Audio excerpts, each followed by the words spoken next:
Sir చెప్పండి. ఏంటి doors open చేశారా చాలా విశాలంగా? రండి రండి అని. సార్ వాళ్ళ అభిమానం, పార్టీ సిద్ధాంతాలు నమ్మి వచ్చేవాళ్ళు సార్. హ్మ్.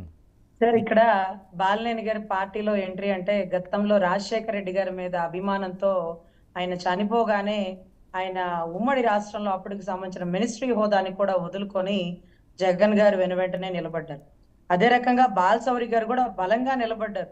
కొన్ని సైద్ధాంతిక వైరుధ్యాలు అంటారు చూడండి, అవి విభేదించడం వల్ల కొంతమంది బయటికి రావడం జరిగింది. సో మోర్ ఓవర్ ఇప్పుడు కూడా ఎలక్షన్ కి ముందు వచ్చి ఉంటే పదవి ఆశించి ఉండేవాడేమో అనుకుంటాం. ఎలక్షన్ టైంలో వచ్చుంటే మన బలం కావాలనుకున్నాడేమో అని అనిపిస్తాం. ఈ రోజు గెలిచిన తర్వాత పదవి లేని టైంలో ఏం పదవి ఇస్తారు? సో కానీ ఈ టైంలో ఎందుకు వచ్చారంటే నాకు పదవి అక్కర్లేదు కళ్యాణ్ బాబు, కేవలం రిప్యుటేషన్ అంటే ఒక గౌరవాన్ని కోరుకున్నాడు. ఆ గౌరవం అక్కడ లభించలేదంటూ మీడియా ముందు కన్నీటి పర్యంతమై మీరు చెప్పిన అంశంలోనే ఇలా చెప్పరు ఎవరోని రెండో వెర్షన్ కదా చెప్తారు, మీరు దానికి రివర్స్ లో చెప్తున్నారండి. సార్ అంటే ఎలా చెప్పాలంటారు? కాదు ఎన్నికలకు ముందు కాదు ఏంటి ఎన్నికలకు ముందు వస్తే ఏమంటారు సార్? ఎన్నికల ముందు వస్తే ఏదో ఒక సీట్ అడగడానికి కదా వచ్చేది, కానీ ఆయన సీట్ అడగలేదు, ఆయన పోరాడి గెలవాలనుకోలేదు. సో ఇప్పుడు వచ్చారు అంటే అక్కడ గౌరవం తగ్గలేదండి. ఓడిపోయాక కూడా కాదు, ఓడిపోయారు కదా, ఇంకే పదవిలో లేదు కదా, ప్రభుత్వంలో ఉన్న వాళ్ళ దగ్గరికి వెళ్తే ఏదో పదవి ఇస్తారని కదా జనరల్ గా వస్తారు కాదా? సార్ ఆయన ఒక్కటే చెప్పారండి, నాకు పదవి అక్కర్లేదు, ప్రాధాన్యత కావాలి అంటూ మీడియా ముందు కూడా ఇచ్చిన స్టేట్మెంట్. గౌరవాన్ని కోరుకున్నాను కళ్యాణ్ బాబు అని మాట్లాడినటువంటి పరిస్థితి. సో వీటిలో కూడా మీరు ఇంకా రాజకీయం చేయాలంటే ఆ బాలేని సీనన్న అంటే ప్రకాశం జిల్లా మొత్తానికి తెలుసండి. ఒకటి జనసేనకు కూడా ఎప్పుడు ఆయనకి గొడవలు వైరుధ్యాలు లేవండి. గతంలో కూడా కళ్యాణ్ గారు ఎన్నో చోట్ల స్టేట్మెంట్ మీటింగ్ ఇచ్చినప్పుడు కూడా ఆ వైఎస్ఆర్సీపీలో కూడా మంచి వాళ్ళు ఉంటారు, బాలినేని శ్రీనివాస్ లాంటి వాళ్ళు అని అక్కడ కూడా స్టేట్మెంట్ ఇచ్చారండి. అప్పుడు ఆయన ఓపెన్ జనసేనకి మీకు లేకపోవడం ఏంటి? ఓకే, పవన్ కళ్యాణ్ గారు చొరవతోటి ఆ కేసులు ఉపసంహరించుకున్నారు, కానీ జనసేనకి బాలినేని గారికి గొడవలు లేకపోవడం మీకు తెలియదా? రజనీ గారు మర్చిపోయారా? సార్ కింది స్థాయిలో గొడవలు సార్. బాలినేని గారు స్వయాన కింది స్థాయిలో ఏంటండి పార్టీలోకి రాలేదండి వర్మ గారు. ఓకే కాదు అంటే ఓకేలేండి, ఇప్పుడు దానికి పెద్ద విభేదం ఏం లేదు, కానీ చిన్న చిన్న అవుతుంటాయి పార్టీల పరంగా అవుతుంటే అదేం కాదని. కానీ స్టేట్మెంట్ ఒకటి కాదండి, వీళ్ళిద్దరికీ ఎప్పుడు కనెక్ట్ అయ్యిందంటే నేను చెప్తాను రండి, మీరు మర్చిపోయారేమో. రాయపాటి అరుణ గారి మీద బాలినేని వాసు, అదే శ్రీనివాసుని వాసు అంటారు, ఆయన అలాగే పాపులరు. వాళ్ళ అనుచరుడు ఒక ఆయన అర్ధరాత్రి ఫోన్ చేసి కొద్ది ఇబ్బంది పెట్టి చాలా అసభ్యంగా ప్రవర్తించారని. అది రవికిరణ్ గారికి తెలుసు, ఎందుకంటే గతంలో మనం దీని మీద కొన్ని డిబేట్లు కూడా చేసినట్టు గుర్తు నాకు. అయితే ఆవిడ వెళ్ళి కేసు పెట్టింది. కేసు పెడితే బాలినేని గారు 2-3 కార్పొరేటర్లతోటి అరుణ మీద కేసు పెట్టించారు. సో ఆ టైంలో ఎందుకు మహిళని ఈ రకంగా కేసుల్లో పెట్టి ఇబ్బంది పెడుతున్నారు, ఈ విషయాన్ని ఇక్కడతో ఆపండి అని చెప్పి ఏదో ఒక మెసేజ్ పెట్టారు పవన్ కళ్యాణ్ గారు. దానికి స్పందించిన బాలినేని శ్రీనివాస్ గారు వెంటనే ఆ కేసులను విత్డ్రా చేసుకున్నారు. సో అక్కడి నుంచి కాస్త వీళ్ళు టచ్లోకి వచ్చారు. బాలినేని గారు మంచి అని చెప్పి పవన్ కళ్యాణ్ గారు మాట్లాడారు. అంతేగాని జనసేనకి బాలినేని గారికి విభేదాలు లేకపోవడం ఏం లేదు. నిత్యం బాలినేని గారిని వైఎస్ఆర్సీపీని, బాలినేని గారని కాదు వైఎస్ఆర్సీపీని వ్యతిరేకిస్తానే ఉన్నాడు జనసేన. సార్ ఇక్కడ ఒకటి సార్, బాలినేని గారు స్వయాన కంప్లైంట్ పెట్టలేదు, ఆయన దగ్గర ఉండే అనుచరులు అభిమానంతో పెట్టిన కంప్లైంట్లు సార్. కళ్యాణ్ గారు ఇచ్చిన మెసేజ్ ద్వారా నా దృష్టికి ఇప్పుడే వచ్చింది కళ్యాణ్ బాబు, అది కరెక్ట్ కాదు, నేను తీపిచ్చేస్తానన్నారు, తీపిచ్చారు సార్. నేను అదే కదా చెప్పాను, ఆయన పెట్టింది కాదు, బాలినేని గారు స్వయాన పెట్టించిన కంప్లైంట్ కాదు సార్. ఎప్పుడు ఒకరికొకరు వ్యక్తిగత విమర్శలు కూడా ఏ రోజు చేసుకున్నారు కదా సార్.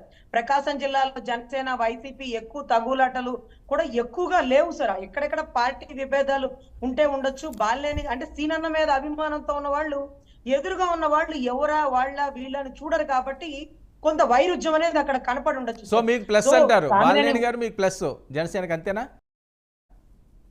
సార్? ప్లస్ అని కాదు, అన్న మొదటి నుంచి మనస్ఫూర్తిగా ఇష్టపడిన వ్యక్తి సార్. ఒక గౌరవం అనేది పార్టీలోకి రాకముందు నుంచి వైసీపీ శత్రుత్వం ఉన్నప్పటి నుంచి కూడా ఆయనకి ఇచ్చే గౌరవం ఆయనకి ఇచ్చారని నా ఉద్దేశం సార్. సో సార్ ఇంకొక విషయం ఏంటంటే తిరుపతి లడ్డు విషయం కూడా చాలా పాపులర్ అవుతుంది సార్. దాన్ని ఏదైతే డైరీ ఫార్మ్ కి సంబంధించిన గుజరాత్ ల్యాబొరేటరీలో టెస్టింగ్ రిపోర్ట్లు కూడా వచ్చినాయి, ఆ రిపోర్ట్ ని బేస్ చేసుకునే డిస్కషన్ జరుగుతుంది. అంత పరమ పవిత్రమైనటువంటి స్వామివారి గర్భగుడిలోకి వెళ్లే ఒకే ఒక్కటి ప్రసాదం తిరుమల తిరుపతి లడ్డు సార్. ఆ లడ్డు 320 రూపాయలు ఖరీదైనటువంటి ఆవు నెయ్యితో టెండర్ ప్రకటించారు. ఆవు నెయ్యి ఖరీదు ఎంత ఎక్కువో, స్వచ్ఛమైన ఘీ ఖరీదు ఎంత ఎక్కువో బహుశా సుబ్బారెడ్డి గారికి తెలియకపోవచ్చేమో. కర్ణాటక అసెంబ్లీలో కూడా ప్రస్తావించారు, మేము అతి తక్కువ రేటుకి నెయ్యి కోడ్ ప్రకటిస్తున్నాము, అది స్వామి వారికి ఇక్కడి నుంచి తయారు చేసిన ఆవు నెయ్యి వెళ్ళాలని. కానీ వాళ్ళు దాన్ని వద్దని చెప్పి ఏదో నెయ్యి వాడుతున్నారు, తక్కువ ఖరీదు అంటున్నారు, ఇంతకంటే తక్కువ ఎవరు ఇవ్వరు, దీన్ని ఇంత స్వచ్ఛంగా ఈ ఆవులని ఈ గడ్డితో మేపించి అక్కడ తీసిన నెయ్యిని మాత్రమే పరమ పవిత్రమైన స్వామి గారికి ఇవ్వడం జరిగిందంటూ కర్ణాటక అసెంబ్లీలో ప్రస్తావించడం జరిగింది సార్. చెన్నై నుంచి మరి కోట్ చేశారా, ఇంకొక చాటి నుంచి రోజమ్మ గారు రికమెండ్ చేశారా, లేకపోతే కరుణాకర్ రెడ్డి గారు కోట్ చేశారు, కానీ టెండర్ల ద్వారా 320 రూపాయలు ఖరీదైన నెయ్యితో దాంట్లో ఉండేటటువంటి కొవ్వు, ఒకటి చేప నూనె అవ్వచ్చు, లేకపోతే బీఫ్ కి సంబంధించినటువంటి ప్రొడక్ట్, ఆయిల్ ప్రొడక్ట్ అవ్వచ్చు. సో దాంతో తయారు చేసిన లడ్డు కాబట్టి వారం రోజుల పై వరకు కూడా ఉండట్లేదు సార్. దాని క్వాలిటీ తగ్గిపోయింది. అసలు లడ్డు పట్టుకుంటే విపరీతమైన స్మెల్ వచ్చేస్తుంది సార్, అది ఆవు నెయ్యి స్మెల్. కానీ ఇప్పుడు 10 లడ్లు కవర్ లో వేసుకున్న పక్కన నుంచున్నోడు కూడా తెలియట్లా మేము లడ్లు తీసుకువెళ్తున్నామని. సో ఏదో జరుగుతుంది అనుకున్నాం, కానీ ఇంత జరుగుతుందా? ఇక్కడ కూడా స్కామ్ లేనా? స్వామి వారితో ఆటలా నాయన. సో కొండలు కావాలన్నోడు ఏ కొండ గొట్టలోకి వెళ్ళిపోయాడో, ఆ స్వామి వారి లడ్డులో ఒక బీఫ్ కొవ్వుని కలిపి స్వామివారి గర్భగుడిలోకి ఓకే ఓకే అది పూర్తిగా ఆధారం కాదండి పూర్తిగా ఆధారాలు రావండి. ఇప్పుడు ఇలాంటివి చాలా సెన్సిటివ్, మనం డిస్కస్ చేసి ఏదో బీఫ్ అని అలాంటి అది పర్టికులర్ గా అనద్దండి. చాలా అది వినడానికే చాలా ఇబ్బందిగా ఉంది. దయచేసి ఓకే అది అంతా వచ్చిన తర్వాత అది మనం డిస్కస్ చేద్దాం. ఓకే జస్ట్ దాన్ని టచ్ చేద్దాం. అయితే ఓకే ఓకే ఎవరైతే చేస్తారో అది చేద్దాం, అంతేగాని బీఫ్ ఆయిల్ ఇదంతా అది అసలు భక్తులు తట్టుకోలేరండి, ఇప్పటికే రగిలిపోతున్నారు. ల్యాబ్ రిపోర్ట్ లో వచ్చిన స్టేట్మెంట్ సార్, దేని ప్రోడక్ట్ ఎంత ఉందో చూస్తే కన్నీటి పర్యంతం అవుతున్నాయి సార్. స్వామి వారిని కూడా అపవిత్రం చేయడాల్సిన వారంటే నిజంగా మీ దగ్గర ఉందా అండి ఆ రిపోర్ట్? ఉందా దెబ్బతింటున్నాయి సార్. ఆ రిపోర్ట్ ఉందా సార్? 100% సార్. ఆ రిపోర్ట్ అంతా మీరు ఓపెన్ గా స్టేట్మెంట్ పెట్టండి. కాదండి నేను రవికిరణ్ గారి దగ్గరికి వెళ్తాను, ఆ రిపోర్ట్ ఉంటే చూపించండి, అందరికీ తెలియాలి కాబట్టి. మనం పక్క ఆధారాలతో మాట్లాడుతున్నాం కాబట్టి ఈ లోపల మీరు ట్రై చేయండి. ల్యాబ్ రిపోర్ట్ సార్, ప్రపంచ స్థాయిలో ప్రఖ్యాతమైన ల్యాబ్ రిపోర్ట్ సార్. ప్లీజ్ మీరు ఎవరు చేయించారు ఆ రిపోర్ట్ తీపించి మీరు ఎవరు చేయించారు రిపోర్ట్ పెట్టండి, మీరు రిపోర్ట్ పెట్టండి. ఓకే రిపోర్ట్ మీరు చూపించండి, మీరు చదవండి ప్లీజ్. రజనీ